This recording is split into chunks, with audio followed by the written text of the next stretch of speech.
10,000 islands lie scattered around the world's largest ocean. Stretching across them is perhaps the broadest diaspora in human history. By canoe or by compass, by star charts or by sails, they have come to some of the most remote places in all of the earth. From dead volcanoes to arid deserts, jungle mountains to coral bays, the human endeavor has come to call each of them home. This is Oceania, and for 44,000 years, it would stand uncharted by outside forces. This is that story. My name is Justin Woods, and I'm joined today by my fellow co-hosts Colum Coleman and Aaron Gilpin. And today we are exploring the depths of the Pacific Ocean, more specifically Oceania, which consists of over 10,000 islands plus Australia, and is home to the widest assortment of people, cultures, and environments. And we figured that we would go on a little bit of an exploration of this region. Yep. And unlike most of the 44,000 people who tried, we will years? not be dying to scurvy. Are we prisoners? No. Yeah! We're already ahead in the game. No scurvy and no prison. Let's go. Every time I think of Oceania, I think of the Philippines, but I don't think that's quite right. No, The Philippines were that's technically, yeah. Oh, actually, is it? Okay. actually, no. In a lot of the classifications I found, the Philippines, despite being islands in the Pacific, they tend to get classified closer to Asia than as the Oceania groups. They actually don't fall into any of the four categories of Oceania. Really? Yep, they are considered culturally Asian and not culturally oceanic. But is it like a blend? Is there not like real blending that happens there? Because the Philippines are a lot of islands. Yeah, they are a lot of islands, but that Not was just no. so is Japan. I Okay, well, suppose, but what, sometimes with Japan. Hold on a minute. So Now, some of granted, those only islands. one of those has ever tried to invade the mainland, but still. True, true. I mean, to be fair, the Spanish colonized the Philippines more than a lot of these other And countries were colonized. they also called them the Philippines after King fucking Philip. Yeah. Yep. Yeah, but as Did far as they I can, did they not request it be changed? no, they didn't. It was kind of, I believe, the way it worked with the Philippines was there was a bunch of different cultures on the Philippines, and the one thing that bound them together was being called the Philippines and hating being part of Spain. So, Fair. the name kind of stuck. Otherwise, the nation would dissolve. That is one of the That's fair. biggest things that the Spanish seem pretty united on is all of their former colonies come together on not wanting to be associated with the Spaniards. And a lot of their former allies too, actually. It's because of the Bourbons. No. Yeah. Yep. We But yeah, prefer no. Spanish kings to be Habsburgs in this family. Yeah. Oh God. No. Hold on a second. Yeah, alcohol joke there, everybody. Honestly, I joke. I was made a joke to myself. I thought it was, we should play a drinking game for every time we break Rome, and it is not about something I noticed looking back. It's like the last 5 episodes we've managed to make Rome or like brought up Rome in any topic. I don't know what to tell you, Aaron. Oh, That's what that's our backgrounds are in, and that's, it's a pretty good benchmark for people to understand what we're talking about in terms of I how I big or know, but important something was. I know, but still, I think that's funny, especially with my background. Yeah. All roads Speaking lead of to things that were Rome. bigger than Rome, Oceania. It can't be that big. I mean, only 10,000 or so islands. Yep. I bet Rome doesn't even have that much. Yeah. Well, they are pretty spread out. There's 4 regions to this to Oceania. The first is what's called Australasia, which is what happens when Australia and New Zealand get married. Aw, the Kiwis and the Kangies. Yep. Now, And the It's Maori. a pretty cold marriage, given that they Aborigine. are spread vastly apart on the ocean. Okay, but But when you look at the map of that area, they're the only two in that general vicinity. The rest yeah, of it's a little bit north. yeah. The rest get defined as being not the other ones. Again, not Because you always a get, bad thing. yep. Because you get Melanesia and Micronesia as the two sections kind of immediately above and immediately east of Australia. Then you get Polynesia, which is everything that got thrown into the middle of the ocean. So that's like Hawaii and things like that. Easter I'm Island too. I'm not sure if Easter Island is Polynesia or might be Melanesian. I have to double check that actually. I do know that they believe that the Polynesians did actually settle parts of Easter Island, which is incredible considering it's a journey of Yep. like what seven, Oh eight yeah. thousand miles. Yeah. Oh yeah. No. Yeah. Yeah. Polynesia includes Easter Island. Easter Island is the farthest point of Oceania. And that's Yeah. probably because it's within the cultural sphere. Yeah.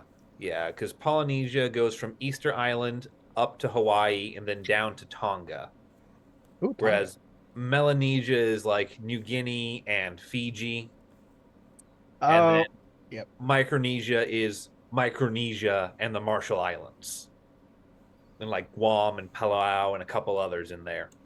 It's really sad how many of those islands we ended up nuking. Shh. No one tell Mm, anyone. you ever heard of Bikini Bottom? Well, it's Yeah. Bikini Atoll, the Marshall Islands, the Johnston Atoll. We nuked it all, man. Yeah. Yeah. Basically, that's kind of like the big difference in the category is there's Australia and New Zealand are one category. Melanesia is all the big islands above Australia. Micronesia are all the tiny islands above that. And then Mhm. Polynesia is everything that just is out there in the middle of the Pacific Ocean with nothing anywhere remotely near it. Hmm. They're actually pretty far out there. The map is scaring me. I'm going to close the map. And people sailed that shit. They were People quite sailed it. astute sails, yeah. Yeah. People sailed it by following birds. I mean, that's really a very Birds. smart way of navigation because birds, as much as we like to think they could fly forever, tend to usually have a pretty good idea of where to land and where to roost and where to hunt.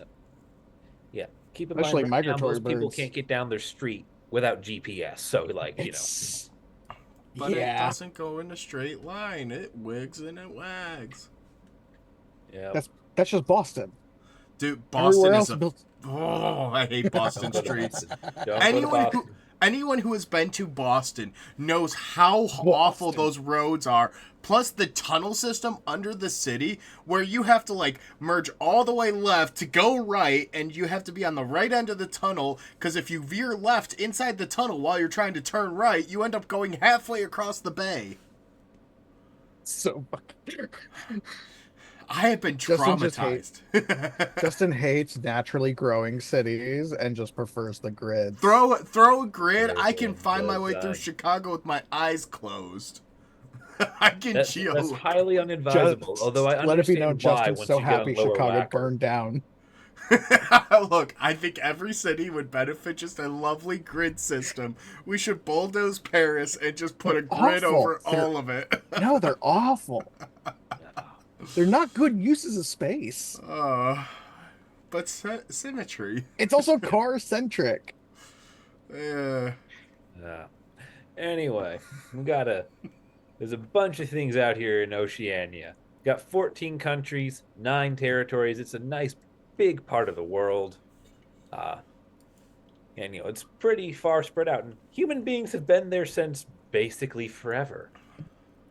Um, we have people in 3 of the 4 segments, basically everywhere but Australia, by 40,000 years ago. So they've they just sort of come in off of Southeast Asia and they just start sailing around Indonesia and they just keep going. It's honestly really impressive to me just how quickly and how far humans spread. Because for the longest time, our common knowledge basically had us leaving Africa about 250,000 years ago. That date is up in the air now. They think it might be closer to 500,000. But still, 500,000 to get to Asia, especially without a lot of modes of transport and as we were Oh my developing as a species. God. What? Imagine trying to cross like the River Ganges Yeah. on foot Yeah. in a time where there was just literally nothing. Like no infrastructure, all just untamed wildland. And they somehow got there. So either they didn't walk through it or they just did like coastal sailing around like India, moved further inward. And that is a very common thing that we see a lot throughout the world. It doesn't just matter in Polynesia, where cultures have developed seafaring technology.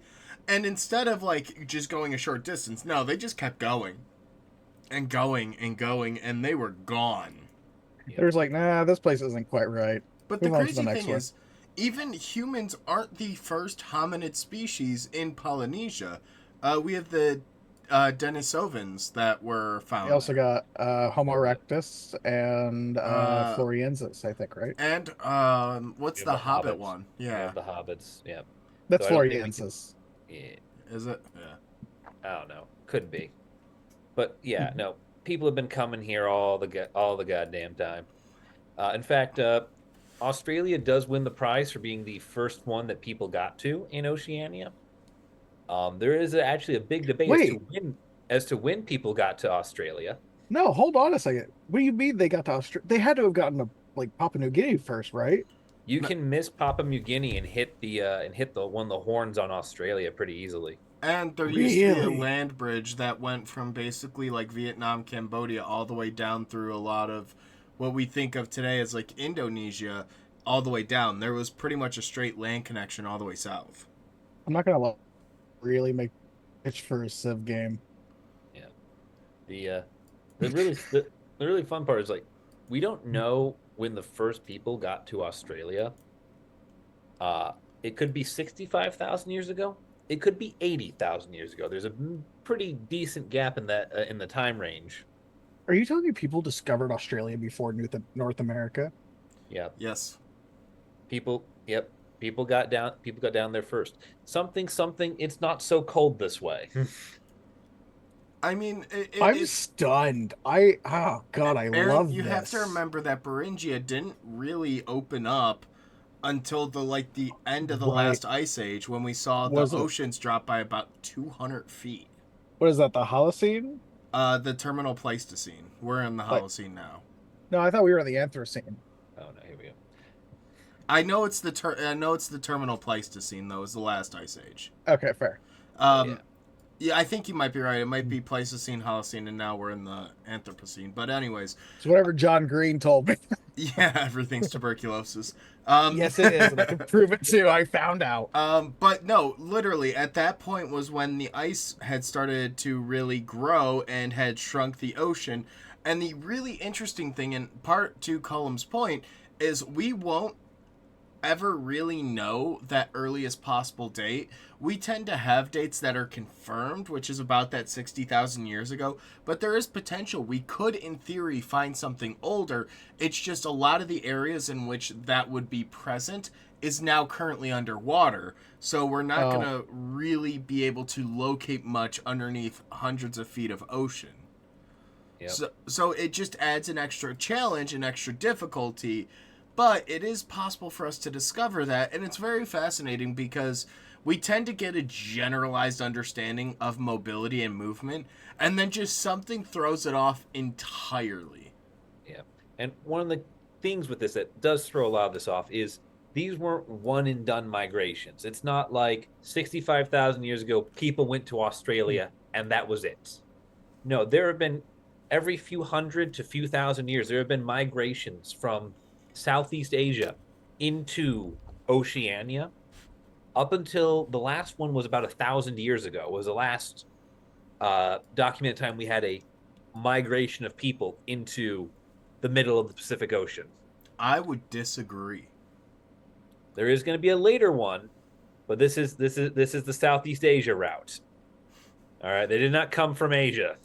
All I'm hearing But is this Hail is the last Britannia migration. playing in This is the there's this distance. very natural migration pattern of people get to Vietnam and then they make their way to like Singapore and then they just start sailing out into the ocean. I'm just hearing Hail Britannia in the distance. Yeah, no, that's going to be a pretty distant one because we're going to talk about how these people did it. Because in addition to all these ancient land bridges from the land before time, R.I.P. we Ducky. yeah we also had something called outrigger canoes, which is a an invention of the oceanic peoples. It's it's those canoes where you have a smaller canoe Right. Yeah. attached with sticks to the side of your canoe, and Right. apparently this makes the canoe damn near impossible to flip. If I anyone guess that wants a makes good sense. visual reference, the Disney movie Moana features them heavily, where Moana is in the process of sailing to a different island when she gets hit by a really nasty storm, and she's able to single-handedly keep it afloat and keep it. Yep, they're very fast. They are capable of being powered by both wind and paddles with great efficiency. And in the open ocean, they are surprisingly difficult to capsize. I mean, that's a great solution when you're covering thousands of miles via sea. Yep. Yep. They and in order to help with this, there was a very complex navigation system. We talked about how they learned how to follow the birds, but they also learned how to follow the stars and the tides. They learned how Yeah. to check, they learned they were actually able to look at how the water around them was moving and see whether or not it was moving off of something. I really just love human ingenuity. We talked about this a little bit before we started the They did this all recording. for free, by the way. I thought capitalism was the key to invention. No, it Yeah, turns they out just did this all necessity. for free. Necessity is the mother, capitalism is the father. Oh my god, they It's developed the absentee father. they developed these ships so that way the Titanic could be built. Yep. Yep. But it's really fascinating to circle back to my point is just that these inventions end up happening both out of necessity but also human ingenuity. We like to think that as the modern version of our human race that we are the most sophisticated, when in reality a lot of what we think of as institutional knowledge was not always institutional. You know, every fisherman could tell you about tides and about plants and about fish that you could eat. Well, these people were out there figuring it out. Like, okay, this one tastes good, this one not so great. If we take this plant and roll the fish inside of it, it's delicious. Oh, fun fact, by the way, when the Europeans got out here, they were really bad at that last part with the fish. Oh no! Like, really bad to the point where they had whole rituals wherein certain ships, I believe the Spanish were known for this part, would douse the fish with holy water to make them edible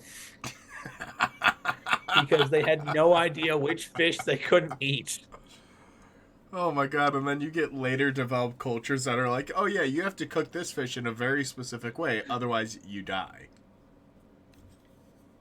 Looking at you, pufferfish. However, as it turns out, humans are terrible for the environment, even the indigenous ones in this case. No. Because these people that came out over into Oceania, they were terraformers. They undertook a lot of ecological projects. They imported plants and animals to all their islands to make their lives easier. The three things they brought with them intentionally were pigs, dogs, and chickens. Okay, but that's a pretty easy one. Could you imagine being some, like, teenager Polynesian and your parent is like, go to the island and take care of the chickens? Okay, but keep in mind, Island chickens. They're getting these things there in single row canoes. Do you want to be with the warthog or the angry rooster? I don't know, Yeah. but I can guarantee you the dog is just there for pure vibes. The dog's just hanging out, wagging its tail, like having a jolly old time. No, the dog is there to catch to find the pig and catch the rooster when it gets out. That's what the dog is there for. They God. also brought rats, but not nearly as many numbers as later ships would. Now, were the rats intentional or were they stowaways? The rats do not appear to be intentional. They appear to have been a problem. Like they always are. Were they plague bringers in this situation, though? Yep. Now, one of the interesting things is most of the islands they come to out here in Oceania are pretty damn uninhabitable. It's volcanic rock sticking out of the ground. There's nothing there. So they also brought a bunch of trees. And they would literally forest their islands, chop down those forests to rebuild their boats, clear them out for farmland, and then take their boats to the next island and populate that island. I mean, that's not necessarily a bad thing, too, though, because a lot of times what trees can do, especially in these circumstances, is they can actually help anchor the island. Because a lot of these islands are either volcanic basalt that was deposited or like sand and other silt that has been deposited by tidal waves and tidal action. Yeah. Like I said, most of these islands were pretty lifeless spits of rock, and the humans invigorate them.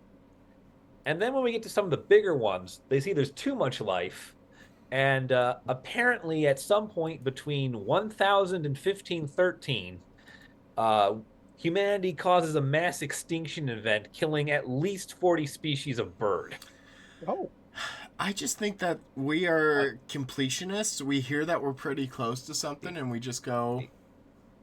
At that, I believe it's around 1000 that we find we have too much trees and not enough arable land. So to clear away for the farmlands, we just start cutting everything down.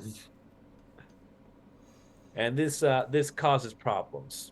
like an ecological disaster. God, they have Yeah. the same politics that we do. One person's like, hey, let's repopulate and reforest, and then the other one comes in and goes, tear it all out. We need to flatten this for agriculture. Yeah. Yeah, the zoning wars had begun. It was like, you can't plant a tree there. Why not? That's farmland. I'm farming a tree, clearly. Yeah. Eventually, we get to the point that coconuts migrate. Now, do they migrate via African swallows or European swallows? That is a question for the ages, and it will not be answered. Speaking of questions for the ages, one of the very interesting things about the indigenous populations that set up shop here in Oceania is none of them are literate. They are all prehistoric. They do not write anything down. Fun fact for those of you playing at home, that is often a distinction between historic and prehistoric is the advent of a writing system. Yep. Instead of writing, they record their historical records as myths. And this has been proven with the Aboriginals of Australia, who not only can their myths perfectly trace the geography of the entire continent, but you can also track through it where each group of people landed on the continent and how they wandered around the entire giant island to the point where they live now. Oh, I love origin stories and myths because oral histories are a very common practice for human information retention, especially within historic context, because before people had writing systems, they would share the history as a story, as a tale, and they would basically craft these mythologies and these origin stories as ways of creating basically a mnemonic device to recant their history, to tell their story. And it's fascinating that not only in Australia, but in America as well, a lot of the origin stories have been scientifically tested and proven, where they have gone through and basically said, okay, well, this talks about where the land meets a river and it carves a big hole and that's where the people rose out of, and you're able to geographically trace it back and you're like, oh, wow, And it's fascinating because people always think that like oral histories or oral traditions aren't as accurate because they're not ironclad written down. Come to I mean, find out, neither is the written shit.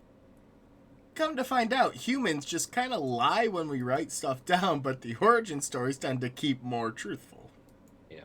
One of the fun things too is they actually, like with the Australians things, like they actually use this to determine where the water level was around Australia at various times in history, because there's certain mentions of things like coral reefs and other such things like in sandbars sticking out of the water when the people came, and we're able to find the coral reefs in those areas, except they're 20 feet underwater, not two.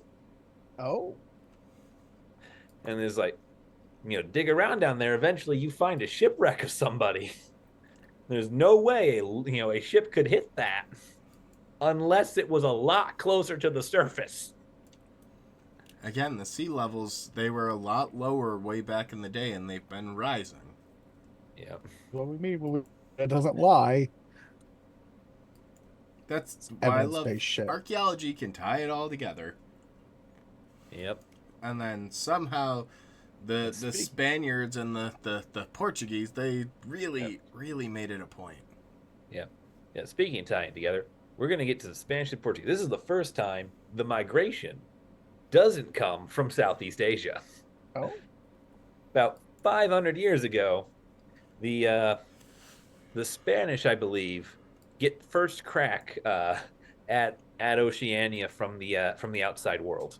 oh, they came via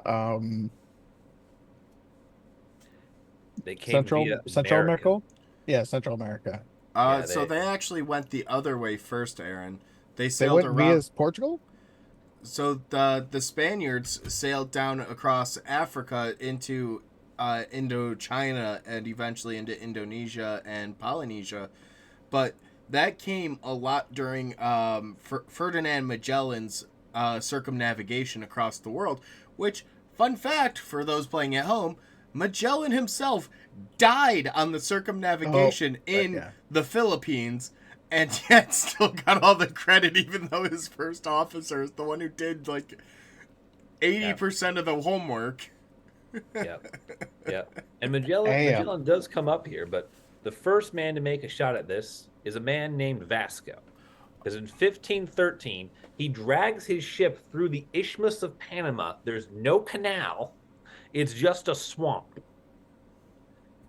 Pops out the other side, and he's the first man to get a positive hit on what we understand to be Oceania. Now, the Spanish and Vasco kind of wrote off the parts of Oceania they found.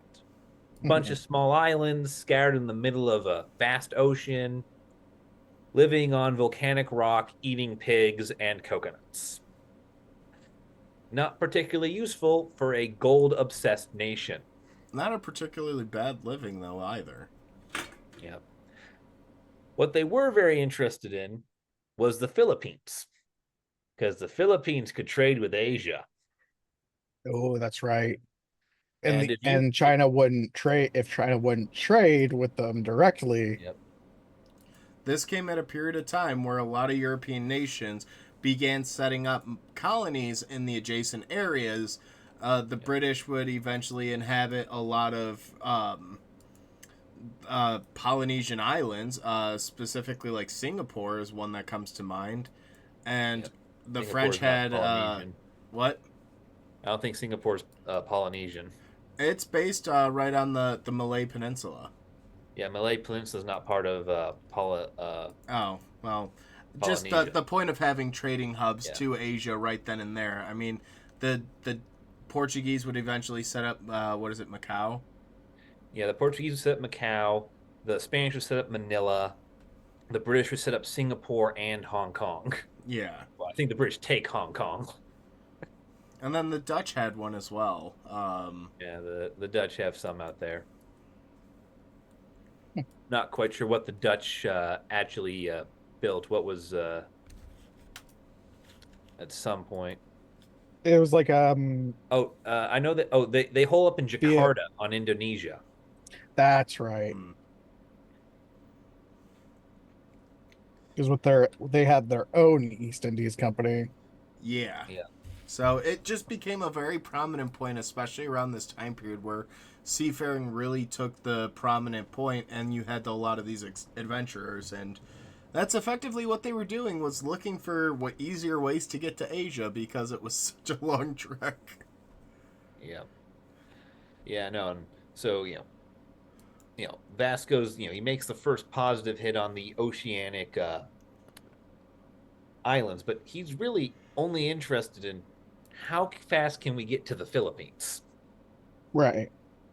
It's not until 7 years later, with Magellan trying to circumnavigate the world in 1520, that people start hitting on things and almost caring, because Magellan hits Guam, gets to the Philippines, and dies. His first Did not mate, get very far.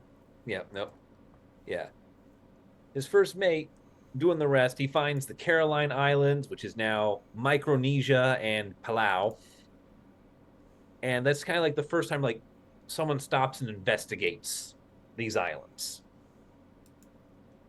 They just kind of just said, nope, Yeah, doesn't look good enough.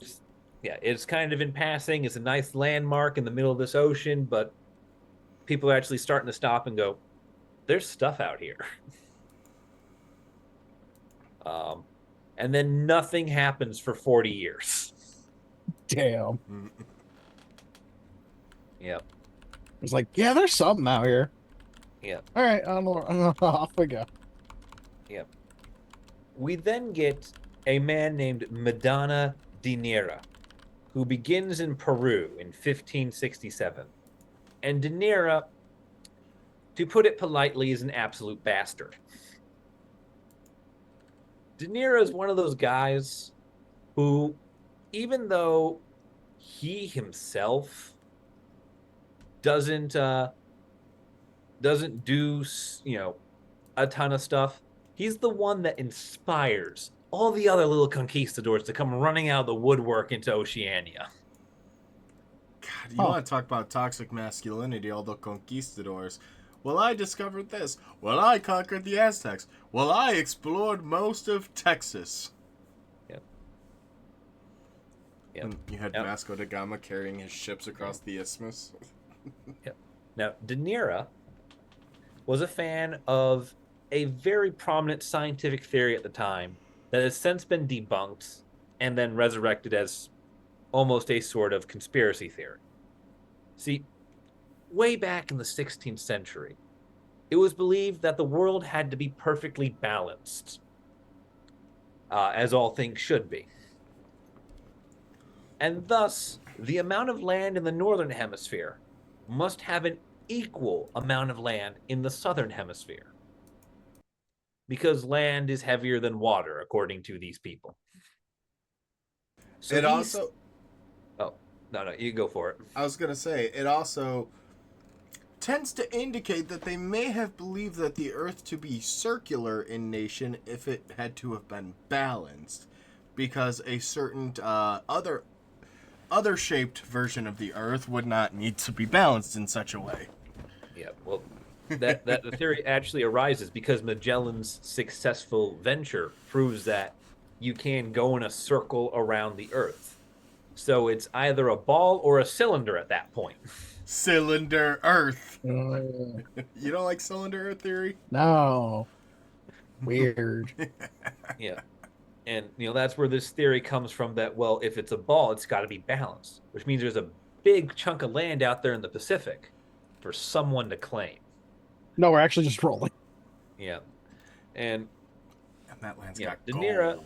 De Niro says he's going to be the man to do it. There's just one problem with De Niro. He is shit at his job. This man finds the Solomon Islands. He's the man who finds them. And then he can never find them again.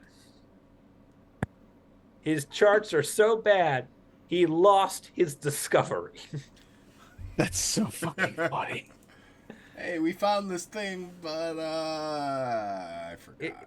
He basically comes back to Peru, proclaims his discovery, and then when everyone goes show us, he can't find them. Jeez.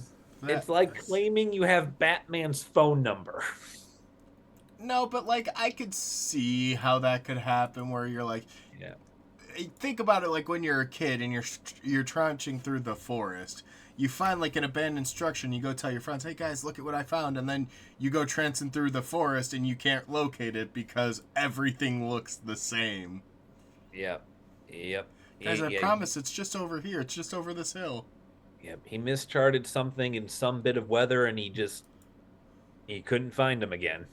And also, the fact that seafaring takes so many different skills and is just so innately difficult to begin with. Like we God, the amount of definitely knots. we take it so much for granted, but the amount of sea charting, the sailing by either birds or by like stars and just using sextants and compasses to navigate your way through hundreds of thousands of miles of just empty water. It's impressive. It's difficult. It's not easy. Yep. No, it's not easy. And the dream of Daenerys and his struggles and his discovery of these Solomon Islands inspires the next man on our list here, DeQueros, Te quiero, quieros, who quieros. in 1606 sets out to complete Daenerys' work. He had been a pilot for Daenerys some years earlier, and he proceeds to make his way to Vanuatu and the Cook Islands, where he innately proves that being there first does not mean you get to name it. Well, you know, Yeah. not when you're going against the Captain James Cook. Yeah. Who, Got- fun fact, won't be born for another century plus. Yeah. Yeah. The He British have lost a to a good man that hadn't been born yet. the British They have a have a- great propensity of renaming things after their own leaders. Yep. Yeah. Yep. Now, the Spanish don't quite stop here. We get another man called Torres. Now, Torres is De Queros' friend. And like De Queros, he's going to set out and search for all these mystical lands in the middle of Oceania. He finds New Guinea. He charts the southern coast of New Guinea. He does not find Australia, How despite do you miss sailing that? directly into the water between the two land masses. Oh, this is why they tell you never give up. You can get Australia. 99% of gamblers quit before they hit it big. Exactly. And this is the thing earlier, Aaron. Like, you can hit one of the two and completely forget the other exists. It's very hit or miss out here. I do believe he gets the strait named after him between the two land masses, so he gets a consolation prize. No, The well, Strait of Torres. Yeah. And honestly, with Torres, the Spanish give up. They call it quits. Oceania isn't worth their time. The mythical continent made of gold does not appear. It's Spain. Everything has to be made of gold.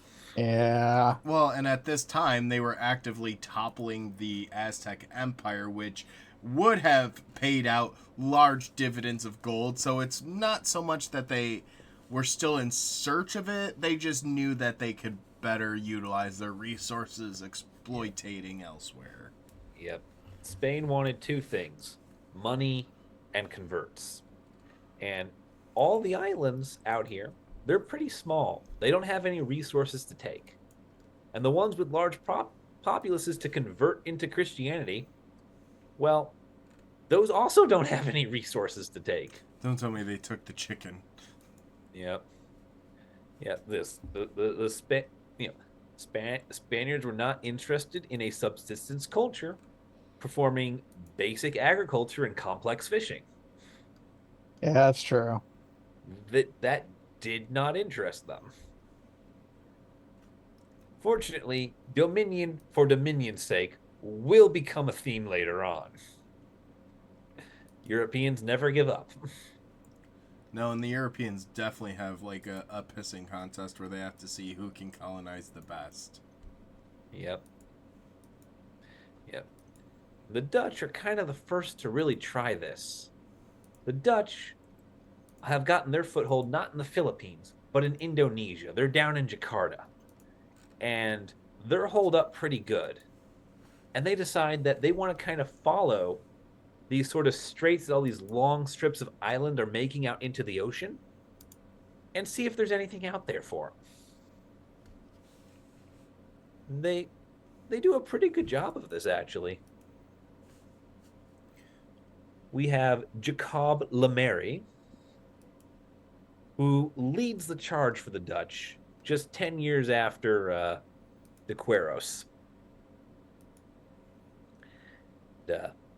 He gets the Dutch their first prize. He gets them Tonga, and he gets them what is called, I believe, New Ireland. Yep, New Ireland, which is now New Ireland, no. which is now part of Papua New Guinea. Yep, Again, the British like to come in and just rename shit. yep. I'm pretty sure it's called New Ireland because they tried to fill it with all the Irish, realized there were so many prisoners you need a continent, and settled on Australia. You know, that's the thing I like about the British is they see this brand new continent full of untold resources and values, and they go, you know what would be great here? We can't send our prisoners to North America anymore. Let's just send them to Australia. Yep. Send them as far away from us as physically possible so they cannot return. Yep. Yep, definitely. Now, we get the big man for the Dutch in 1642. We have a man named Tasman, sets out from Jakarta. This man gives his name to Tasmania, which is arguably the only island he properly charted. Which also is very impressive because he still didn't find the rest of Australia. Yep. Just Tasmania, the little bootlick on the bottom, and How do they do this? he's the first real Tasmanian devil. Yep. Aaron, Yeah, it's probably because they just sailed circles around the island and go, yep, that's chip it, let's move on. Yep. These are the Dutch. They don't say chipper. They say whatever. They say, what a nice place for a windmill. Das Chupacqua. Something. That's fucking Dutch. Yeah. It's like it's just it sounds just enough like English that makes you think it's like hold on. Dutch is just Simlish. Changed my mind. Listen. Babadoo Ignore the fact that Aaron apparently had a seizure while pronouncing a Wookiee's name. Yeah. The Tasman gets a hold of a couple other prizes. He gets a hold of Fiji and Tonga, for one thing, and he almost charts New Zealand. He gets there, does some scribbling along the western and southern parts of it, and says, you know what, lads? This thing is so big, I've never thought of anything this big out here. By God, we've found it. The fabled southern continent. And rather than be proven wrong, he leaves. That's the kind of European arrogance we love. We've come to know and love. What? Yep. And the reason for a lot of his incomplete things is before Captain Cook comes along in the 1760s, most of these expeditions aren't very thorough. They don't bother to circle the island or chart it. They just sort of look out their spyglass, say their navigator, put an island at 4 leagues to the west of our current position, and move on. Because the Europeans aren't super interested in actually exploiting the islands right now. It's actually pretty great for the islanders. Oh, they're like, what lovely little people coming to visit and then moving on with their life. Little did they know they would come to stay not very long after. Yeah, no one is trying to stay at this point, which means conflict is limited. Yeah, the Dutch round out their trifecta here with a man called Admiral Roggeveen. Now, Roggeveen is pretty noble because he's the first guy to try and cross the Pacific east-west. He's treating it like a line race. He wants to see how big this water actually is. So he's going to keep going until he hits America. And America he hits. How hard? Pretty hard. He comes on Easter Island along the way, and I believe he's responsible for introducing smallpox or something to those people and just wiping them the fuck out. Why is it always Oh. smallpox? God damn it! Yep. I think he charts it going in and coming out, and in the like year difference that is, he notes that the population seems to have halved. Hey guys, where did everyone go? Oh God, the ship's back. The White Devil. Plague bringers. Yep. Now the Dutch ignore everything for a similar reason to the Spanish. Where the Spanish were interested in exploiting everything and converting people, the Dutch wanted to buy shit. The Dutch were capitalists. Oh no, they just Oh, wanted to shut up. God. They wanted to buy things. And they found that they had That's almost right. no interest in anything that the islanders in Oceania were making. They didn't want their coconuts. They didn't want their bananas. They didn't want their pigs or their fish or their stone tools. Is it the tulips?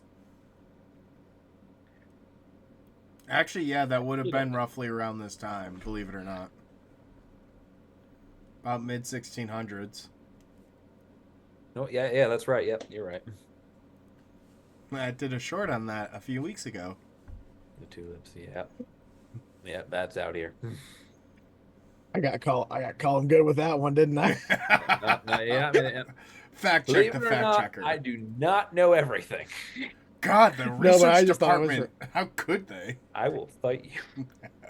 No, but I was just like, oh, wait a minute, did I stump him? Did I stump him? Yep. Now, the individual islands do pretty good right now. Rarely does a single island get a ton of traffic. You know, Europeans come every few years, every few decades at best. They typically stay for only a few months, and they're willing to do some simple barter exchanges.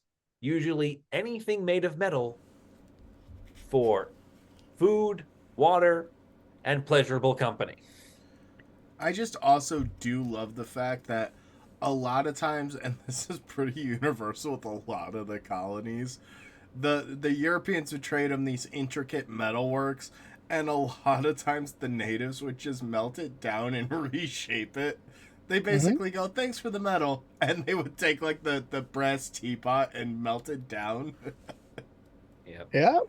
I gotta make a pointy end for my stick out of this. Yeah, like, why do you make this intricate garbage? Let's just make it a pointy end. This is the world's most useless bucket. And all they do is to make water hot, and they want to put these plants in there. Yeah. Yuck. Yep. Yeah. To be fair, the Spanish were doing the same thing to all the fancy Aztec and Incan gold that they were pulling out of the Americas. Spain wanted ingots, and they kept giving them these very nice crafted like jewelry. Oh. Yep. Now, unfortunately, provisioning on these ships was not particularly good, especially for the length of voyages that these people were going on. So, during the few months stay, there would eventually be some sort of fight over resource shortages. Because these islands are subsistence. They cannot support an additional 200 people for a period of several months. Also, Oh, no. to just add fuel to the flames, most of these ships had their drinking supply was almost entirely rum. Because alcohol would not perish, it would not go bad, it would not go stale, it wouldn't let life proliferate inside of it. So water was a pretty good way of catching both I think it's dysentery and syphilis. Am I correct on that? Because I know vitamin C is a big cure. No, that's scurvy. Scurvy. Okay, sorry. Possibly, Yes, yeah, I had yeah, the yes. S's confused, but Scurvy was a disease, but yeah, They probably would did get get syphilis at dysentery some from the point. water. But they were And- just piss drunk the whole time they were Yeah. on this island. They were the teenage frat boys that just crashed your island. God, Oh it's like no. Miami On Beach all top of over that, again. no, Yeah. they're the Not, business majors. yeah. Because Not remember, not they're there to make a profit too. yeah. Not And to God. mention, it's not until the Yeah. 1800s that they realize you can kill disease by boiling water. So they have absolutely no idea what water's infected or how to treat it. I love that human nature and ingenuity circumvented the problem in the most problematic way possible. You know, Yep. you're not getting sick of the water if you're drunk all the time. Yep. Nope. Nope. Also, I think That's actually how they proved it that the sickness was in the water because there was a disease outbreak in London in the 1800s, and the only Oh, people who weren't getting sick were the people who worked at the brewery and who drank exclusively the beer from the brewery. they found out because that's the cholera. That was cholera, Yep. was how they determined that disease, that you have to have human waste disposal away from water sources, Yep. because they found it to the very well Hmm. that had a crack in it that the sewage was getting into. Yep. Yeah. They you were know, able to trace it down. this comes back to a conversation I had just a couple of days ago, and don't ask me why I was having this conversation, but I'm pretty sure that being a sailor in this time was one of the first and only instances in human history where it was not only acceptable but actively encouraged to be shit-faced drunk while at work. Yeah, I know that Yeah. tracks. I think that tracks for a couple places in human history, but definitely here. The yeah. But yeah, so these drunken bastards eating all the food and everything. Um, they tend to result in some hostilities if they stay for more than a month or so, I, and a lot of indigenous people die during these fights Yeah. because one side has guns and cannons, and the other side has clubs and throwing sticks. and as much as I don't want to even bring this up, I think it is important. These are predominantly male only ships that have been at sea for many months. Yep. So there were a lot of instances of things happening that would not be appropriate or acceptable in the modern era.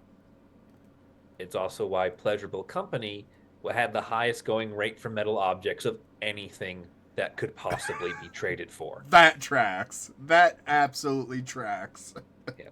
Now, one man in particular, De Niro, that utter bastard that kept inspiring everyone to go on these little adventures, Wait a minute. had Was this like Gold Roger of like Asia yeah, or Oceania, at least, yeah. as Well, like a De whole? Niro had a major problem. See, he was notorious for overstaying his welcome. He would not leave an island until someone got stabbed. Ah, That's a pretty good indicator if you've worn out your welcome. Yeah. So, bit of a health risk being on his crew. Because, Juan got stabbed. It's time to move on to the next island. Sorry, guys. but first, give them a volley. a send-off. Yep. Look on the bright side. The cannonball's more iron than we've traded to them in the last week. Yeah, probably. No. They'll be grateful for it. Yeah, but sir, you bisected one of the men. Ah, do it again. Yeah. Like I said, terrible person.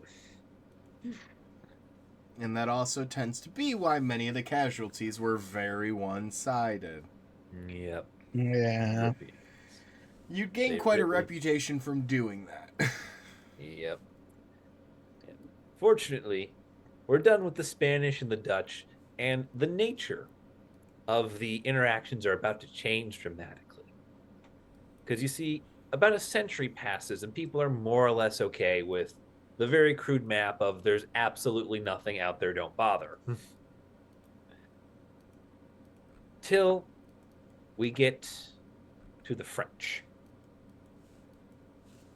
The French have a man named Bougainville, who is the best goddamn liar in history. Bougainville, he decides that he's going to circumnavigate the globe in 1766. Never mind that Magellan had done so for the Portuguese 140 years prior. Was that was the Magellan Portuguese. Who working cares? for the Portuguese because he was a Spanish national? He was a Spanish national, but he was sailing a Portuguese ship. God, just like Christopher Columbus. No, Yeah, well, it's- Christopher that's Columbus not did the- the opposite, I think. It was well, Columbus was an Italian. Italians sailing for the Spaniards. Kind of Yeah. interesting how nationality didn't really play a part when you could serve a purpose. Yeah. Who was your what? You know, what's your loyalty to? The highest bidder. Usually, That yeah. man has a Especially- ship. Yep. He said he needed a ship.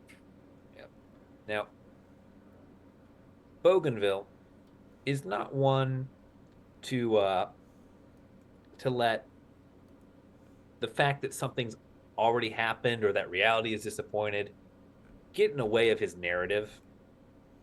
And he ends up funding most of Captain Cook's career, being, please go out and disprove this prolific liar. That's kind of funny. I like that. At one point, Captain Cook and him will exchange letters on a little spit of rock in the middle of the Pacific. Wherein Bougainville writes, I claim this great land for France. By the way, Cook, I know you're following me. And this is a great land. To which Cook kicks the French flag off and sticks a British flag on and moves on. It's really all they did. That's really all they did. That's how Yeah. a It lot was of very- territorial disputes happen. I mean, the Canadians and the Danes have had an ongoing dispute for years now where they just continuously like exchange bottles of liquor on the land. Yeah, but that's kind of fun though. That's kind I don't of think that was funny. Canadians and the Danes. I thought that was wasn't that the Swedes? No, No, the no, one I'm it's the thinking Danes. Yeah, it's over an island of Greenland.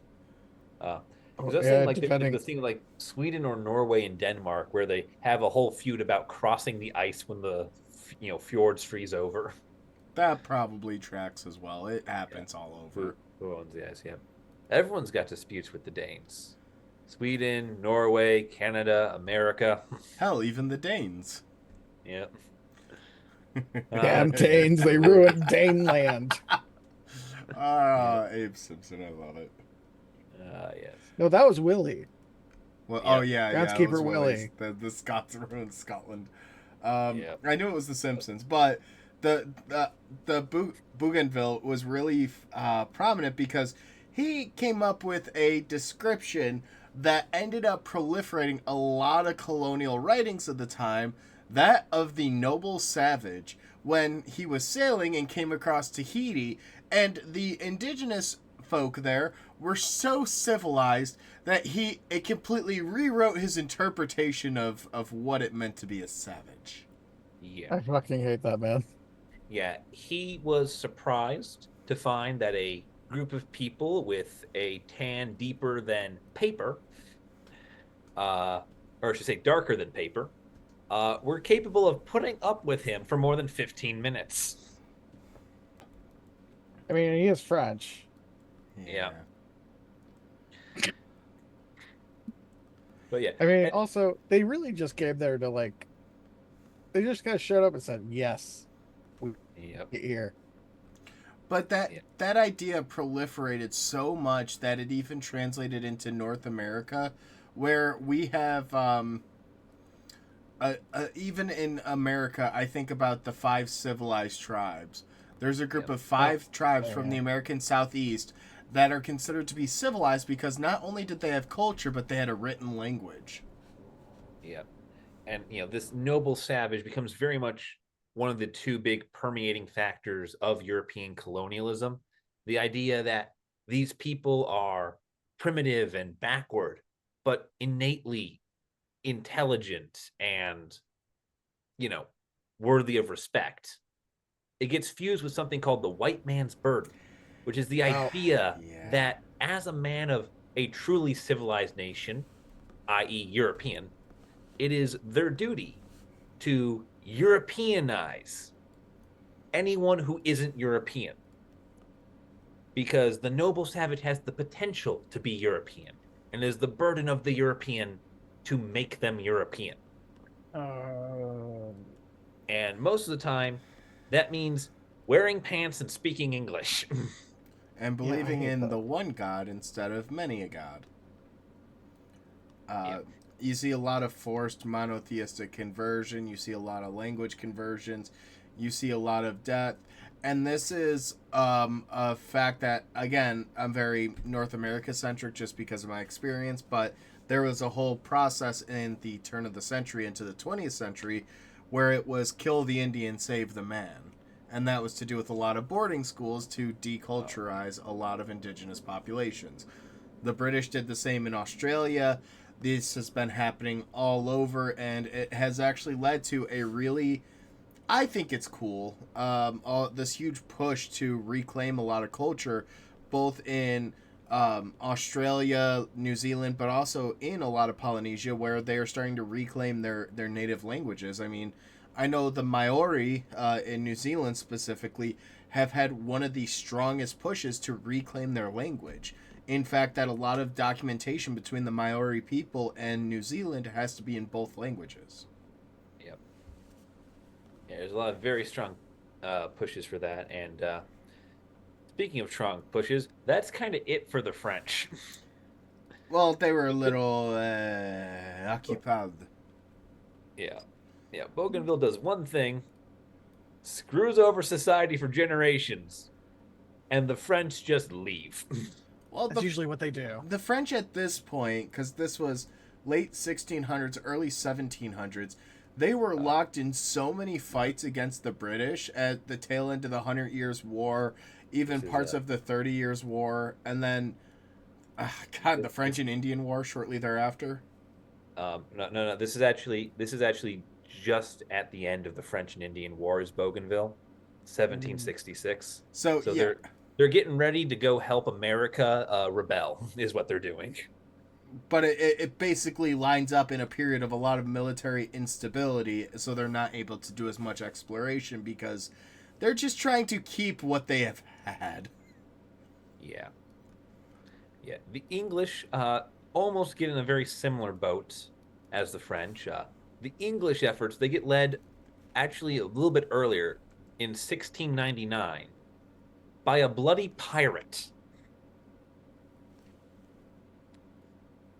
Yeah, of all things. What?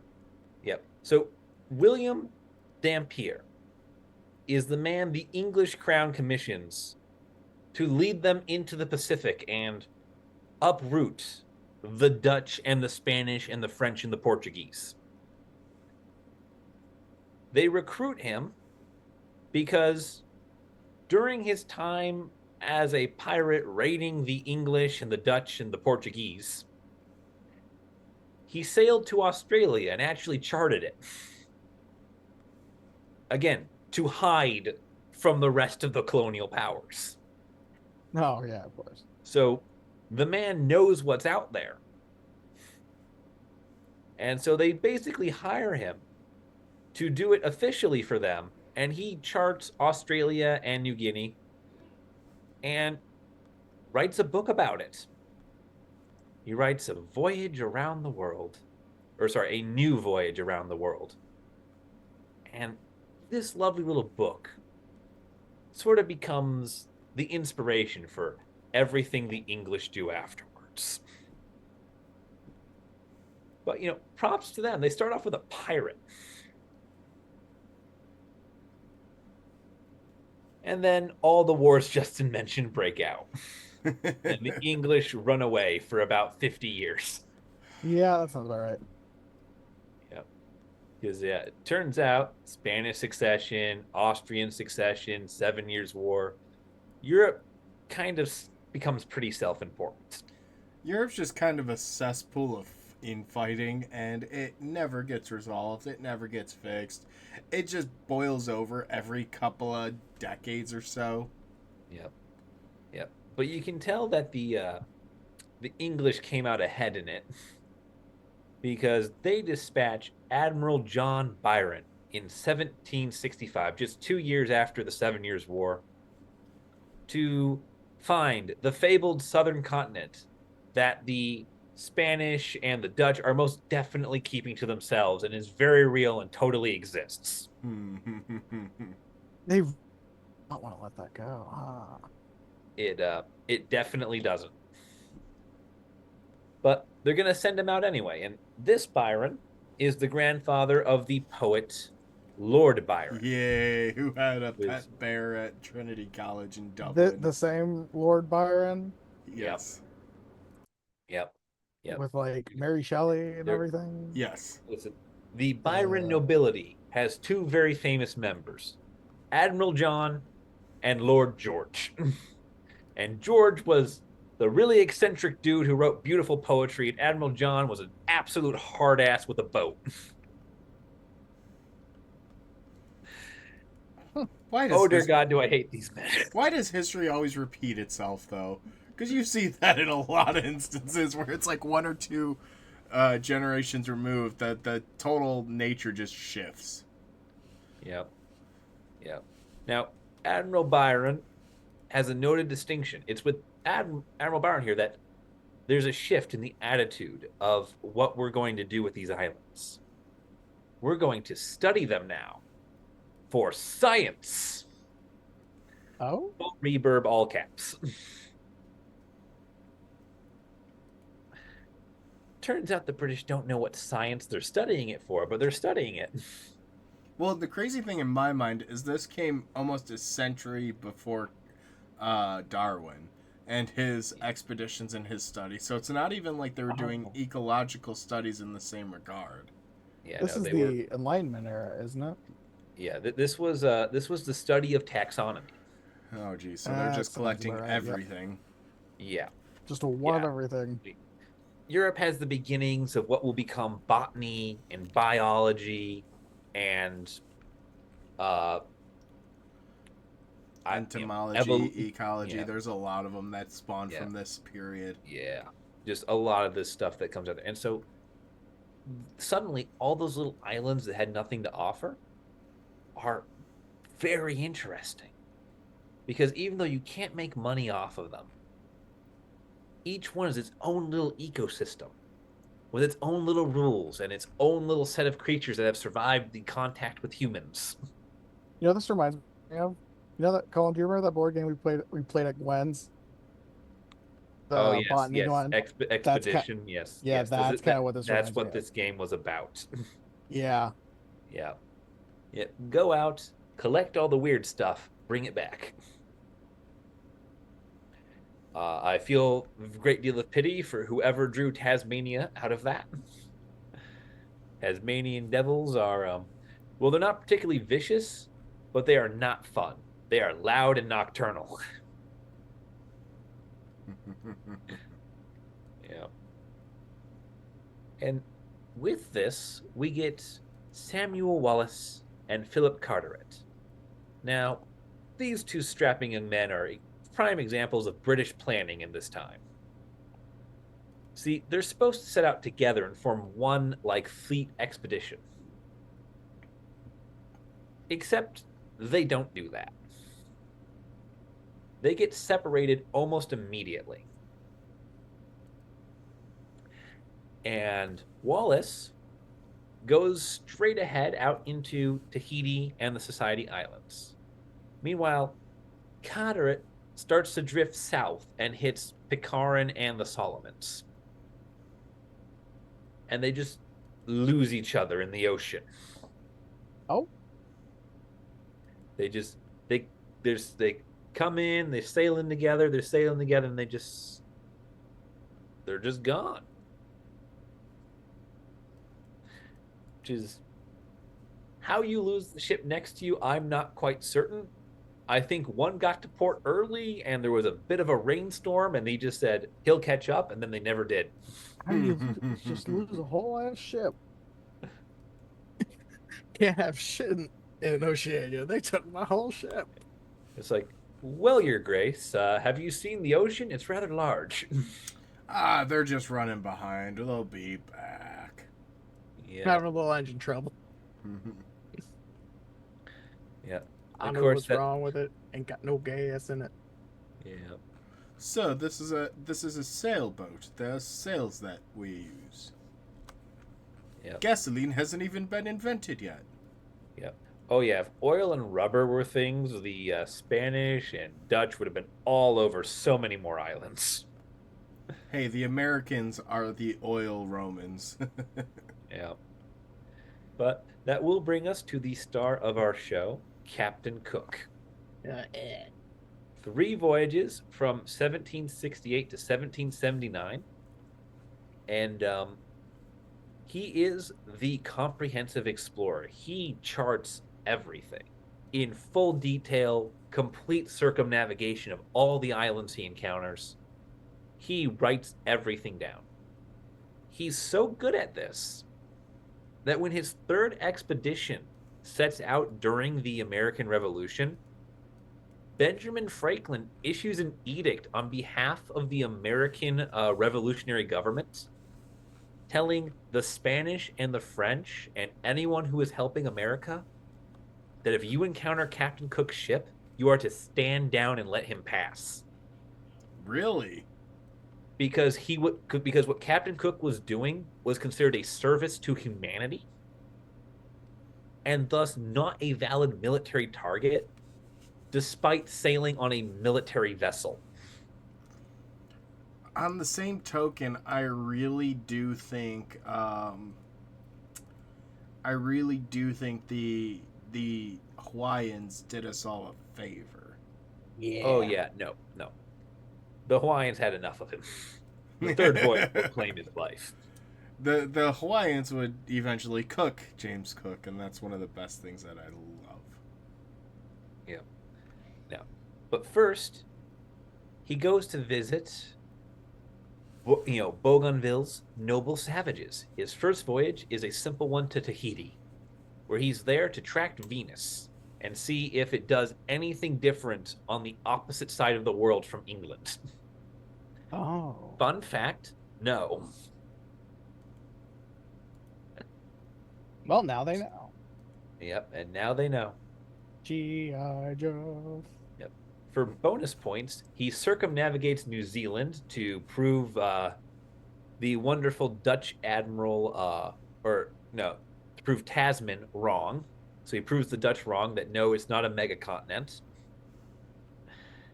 And then for the fun of it, he charts Eastern Australia.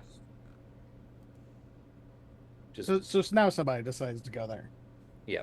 He charts it out. He's like, he's only supposed to go to Tahiti. And he just charts 2 massive islands and half a continent. What an overachiever. But at the same point, Cook, at the same point of this trip and this voyage, discovers Botany Bay. And Botany Bay ends up giving the British the idea to ship all of their penal colonies there. They basically are like, our prisons back on the motherland is overfilled. Those pesky Americans are rebelling. Where, oh, where do we send all of our criminals? Yep. Yes, the Botany Bay. That's all they cared about. They really were just like, it's so far away, we can't sell this place to make people go there so we don't lose it. Yep. Such a pity that it becomes the name of, the tyrannical warlord Khan Nubian Sum.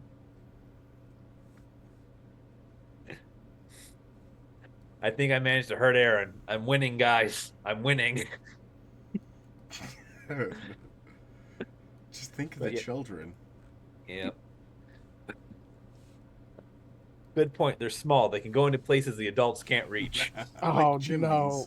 He immediately went towards child labor. Here for the mines, people. But yeah, it's this kind of obsessive charting that earns Captain Cook his second voyage, where he's told, map Oceania. And oh dear God, does he. In his single trip, he takes Tuamotus, the Cooks, Marquesas, Fiji, Niue, Tonga, New Caledonia, Vanuatu, and Norfolk. God, there were so many names there. I hate listing the names, but he just hits like 10 islands. Oh, just in one right after the other. And yep, 10 separate island chains. He just goes out there and he maps everything. However, he knows there's more. So he sets out again in the midst of the revolution. And he never comes home. Good. See, he visits Christmas Island, which he names because of when he landed on it. It's actually the Kiritimati Atoll. And then he goes to Hawaii, which he names the Sandwich Islands. That's what. Are you? That was their original name, or not their original, but like that's the original name he gave them. Yeah. Yep. So the British kept naming all the island chains that America would take from them after the Earl of Sandwich, because the British name for the Aleutian Islands in Alaska is the South Sandwich Islands, and the British name for Hawaii, which despite being south of Alaska, is just the Sandwich Islands. It's also interesting to point out, you mentioned Alaska. That is what Cook was doing on this third voyage. He ended up going as far north as the Bering Sea. Like, he not only made it through the Bering Sea, he reached the Arctic Ocean, basically hit an ice wall, and turned back around. Yeah. And he, like, charted a lot of Alaska's coastline, a lot of northern Canada, and a lot of the Pacific Northwest, which at this time was technically still under the British flag. Yeah. So I will say, this man traveled. I will say Cook shows more sense when going up into the Bering Sea than some of his contemporaries, like Sir John Franklin, who sees that ice flow, says, "Ram it," and wonders why there's no Northwest Passage. Yeah. God, talk about another really permeating idea. Yep. Now, on his return to Hawaii, he is killed in a hostile encounter, which is home to some of the funnest academic literature you could ever ask for, between a British author and, I believe, an indigenous Hawaiian one, who argue with each other as to the reason why the Hawaiians killed him. Do you know what happened at the boiled down version of this? I'll give the Cliff Note version. Yeah. But effectively, Cook and his men had landed on Hawaii and had been treated very well. They were treated with respect. The Kingdom of Hawaii did them very good. They were good, formidable hosts. Then on the trip home, Cook had damaged one of his ships, and they were in the process of repairing it using trees that they found on the Hawaiian Islands. And it was during this time that allegedly one of the native Hawaiian Islanders stole one of their paddle boats, one of their tiny little skip boats. And do you know how Cook responded to this minor slight? I believe because the this is King around of Hawaii hostage. Yes, he ran up to the King of Hawaii, put him at basically like gun or sword point, and tried to kidnap him, at which point the Hawaiian Islanders swarmed him, basically stabbed him to death, and then it was Hawaiian custom. They didn't eat him, which I think is a mistranslation that a lot of people seem to think. But what they did, and was a form of reverence in Hawaiian culture, is that they would boil the bones to separate the flesh from the actual bones. Yeah, they boiled his body. Yep. And the big funny debate is that, but academically, is that the British author in the like academic war here states that the Hawaiians killed Cook because they worshipped him as a superior being, as a god, and his arrival during his second return did not fit with their celestial calendar, so they murdered him out of superstitious fear. The Hawaiian version says he overstayed his welcome, committed major faux pas, and the angry mob murdered him. And it's a really fun read because it's just two scientists going back and forth insulting each other, saying, "You're just a Hawaiian, you can't possibly know anything about Hawaiian culture," and "You're just a Brit, you can't possibly know anything about Hawaiian culture." It is hilarious. it shows despite how good they were at colonialism, just how poorly they understood some of these populations. They didn't try half the time. And that's where Yeah. I think a lot of the issue stems from. Like, because of course, And- you land on a new island, you're not going to know all their cultures and traditions. However, it also doesn't take a rocket scientist to figure out, hey, this seems to be upsetting to them. And also, on the flip side, I do understand it from the native Hawaiian perspective, especially if he overstayed his welcome. A lot of these groups, part of the reason violence would erupt is a lot of the natives would start pressing their luck, would start like doing things that the Europeans would not be so keen on, and they were basically seeing how far they could go. Yeah, and part of that too is the Europeans were at the same time pressing their luck with resource scarcity in a subsistence environment. We can feed you all for a day. We can't feed you all for the year. Yeah.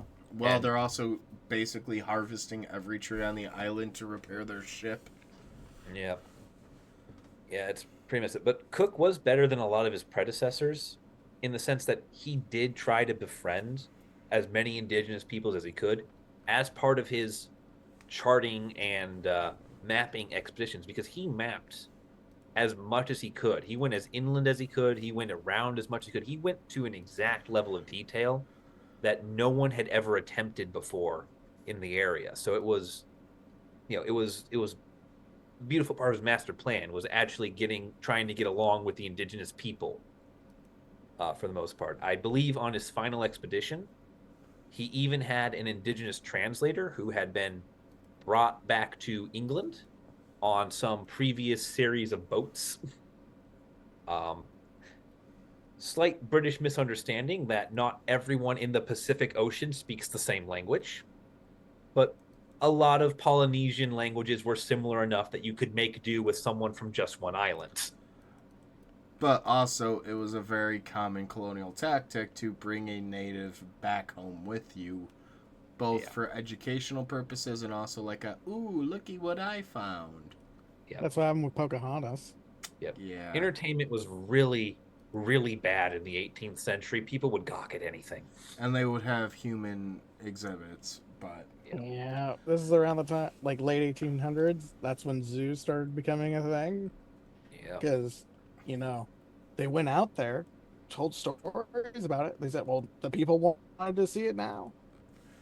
Yep. But yeah, and it basically just showed that despite his prolonged exposure and a more humane treatment of a lot of these indigenous, it still was fundamentally the same colonialism. Yeah. Yeah, I know. He made steps in the right direction, but at the end of the day, he was there to exploit them. He was still British. Yeah. Maybe not for their wealth or their land, but certainly for their knowledge and anything he could find useful. Which in this case apparently was every tree in the entirety of the Hawaiian Islands. Yeah, British ships are big. Most Pacific Islands are small. Yeah. And I think that probably is a great point for us to put a bow on this episode. That was a pretty good poignant end. And do you guys have any last final thoughts before we end it? No, I think this is a pretty good spot. We can say goodbye to everyone and remind them that next time they see us in our wonderful podcast, we're going to be talking about something called the Delian League. Ooh. I know Aaron's excited for that one. It was one I added to the list. No, I think that one's been on there for a long time. Oh, maybe I think no, I think what I did was I added it, but I didn't realize it was list. Yeah. Oh yeah, I think that's one that like kept getting put on there. We just kept never picking it. Yeah. But anyways, you got something to look forward to. Be sure to check it out in 2 weeks' time. And thank you guys for listening. Let us know your thoughts down below, and we will see you in the next video.